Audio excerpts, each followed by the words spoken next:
سچا، حامیم ہوئے وہ بھی سچا.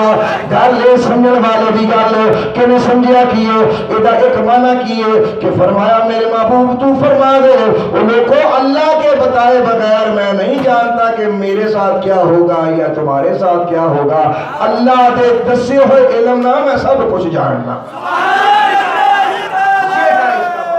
پھر وہ آیت کہ جو منسوخ ہے، منسوخ آیت آپ نے کیسے پیش کی؟ پہلے تو آپ ہمیں اس بات کا جواب دیں. میں نے بتایا کہ یہ آیت منسوخ ہے اور اس آیت کی ناسخ ہے اِنَّا فَتَحْنَا لَكَ فَتْحًا مُبِينًا. میں نے آپ کے سامنے قرآن کی آیت پڑھی ہے. ہمیں بے وقوف بناتے ہو اور سمجھتے ہو کہ یہ قرآن کی خبر نہیں ہے. اللہ کے کرم سے 11ویں 12ویں کھا کر ہمارا سینہ روشن ہو چکا ہے. اگر ہم اپنے آقاؤں کا کھاتے ہیں، اپنے آقاؤں کے در پہ پیر بھی دیتے، یہ سارے ستے نہ سمجھو انہاں جو جاگن والا بھی موجود ہے اللہ دے فضل. نتیجہ یہ نکلا یہ کہنا جی کہ یہ قرآن کی آیت بالکل دونوں ٹھیک ہے. پہلی تو یہ آیت منسوخ نمبر 1، نمبر 2 آیت ناسخ میں نے پڑھی ایک بات. دوسری بات پھر میں نے مفسرین کا عقیدہ پیش کیا. وہ کہتے ہیں رب نے فرمایا کہ جب اللہ کے ولی کو خوف نہیں، جب ولی اللہ نو خوف نہیں، او نبی اللہ نو خوف کے میں ہو سکتا ہے. یہ پوری تقریر 2-4 گھنٹے کی تقریر جاری رہے گی.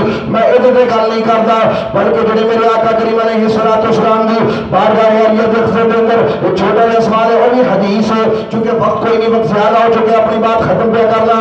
عاشقان الہی و رسول میرے آقا نے فرمایا جڑا ایک خبر دیندا ہے، فرمایا جدوں جدوں جنت وچ جاواں گے، جدوں دروازہ جنت دا کھولیا جائے گا، سب تو پہلا جنت دے دروازے دی کنڈی میں کھڑکاواں گا.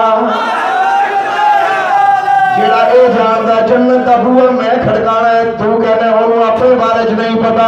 یہ الگ موضوع، الگ تقریر ہے، سادہ موضوع علم غیب نہیں. میں نے پرفیکٹ جواب دیا ہے، آیت پڑھی اس کا جواب دیا.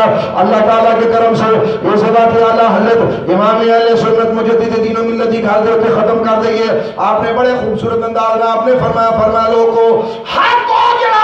اللہ رسول نے قرآن وچ سمجھایا ہے اور سارے قرآن نو منو، ان منو جو اللہ پاک نے فرمایا ہے. اللہ نو منو، رسول اللہ نو منو، صحابہ نو منو اور قرآن صحیح سمجھو. ایک آیت منی یعنی منسوخ آیت پیش نہیں کیتی جا سکتی. اسی او سودا پیش کیتا جڑا آج تک چلدا پیا ہے. اللہ حضرت سے فرماندے نے اللہ